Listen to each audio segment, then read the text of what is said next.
Good evening. Welcome to the channel. I just wanted to check in with everybody and let everybody know that I'm still trying to make some content. I'm still trying to figure that out in terms of what I'm going to talk about, but I'm going to tell you what I've been up to.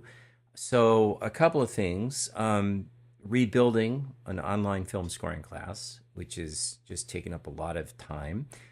Scoring a film, taking up a lot of time. Working on mixing and mastering music, which also takes up a lot of time, which doesn't leave me a whole lot of time for the channel, unfortunately. And I'm hoping that I can get some more content up that's useful for everybody.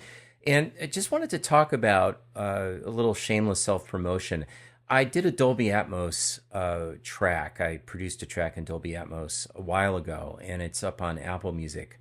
And I have to say that I think if you really want a great learning experience, produce a track natively in Atmos because I think there's so many great moving parts to learn when you're doing that, especially as it relates to output levels, because they're different in Atmos versus other LUFS levels that you find with Apple Music. It's a lot less forgiving and it's a lot more difficult. But if you have a chance to check out the track, please do. It's called Frozen. And not to be confused with the animated feature Frozen. It's completely different. It's an ambient track that I've put up there, and I'd be very curious as to what everybody thinks about it. But on that note, plugins that I've been using or I've been grooving on lately. Well, always Vienna Mirror. But more than that, I've been using a lot of the Slate audio stuff.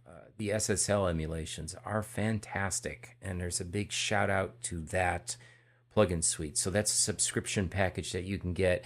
And if you're looking for subscription packages to get as it relates to just great plugins, those are really, really great emulations. And so I would highly recommend those. Of course, there's the Waves bundle, but even in the Waves bundle, there's a lot of stuff in the Waves bundle that I don't really use. And there's some really great plugins in there as well, especially the TG Mastering Abbey Road stuff and some of the other emulations that they offer in terms of EQ emulations.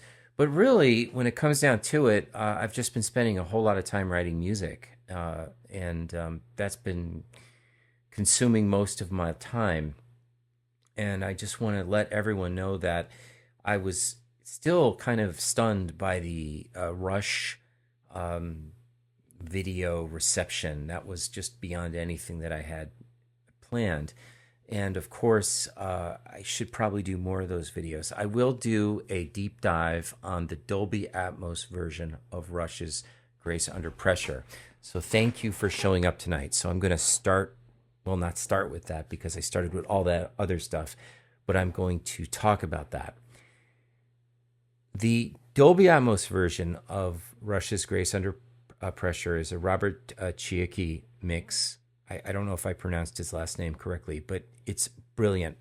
And what makes it so brilliant is if you're an Alex Lifeson guitar lover. The guitars on that particular rendition of that mix are just spellbinding in terms of all the layering and the atmospherics. And it's just such a wonderful, wonderful album to listen to. And I've listened to it a lot. And when I'm at the gym, it's one of my go-to albums.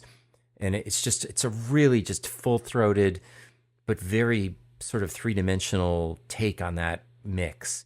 And there's two other mixes on there as well. And I've talked about them before. There's the standard mix, and then there's the Terry Brown mix, which is very different. But the Dolby Atmos mix, I think, is a standout. And there's two Dolby Atmos mixes I really like in the Rush catalog right now. It's the Grace Under Pressure one, but also the Moving Pictures Dolby Atmos mix, which I really love the depth of field, especially in the drums. Just so fantastic. So that's kind of the latest and the greatest of where my head's at. But I'm scoring a film, so I've really... my bandwidth is not as wide as I'd like it to be to do work on the channel, but I really do appreciate everybody who's been following the channel, and I hope to be bringing more reviews shortly. So without any further ado, I have to get back to writing. Have a great evening.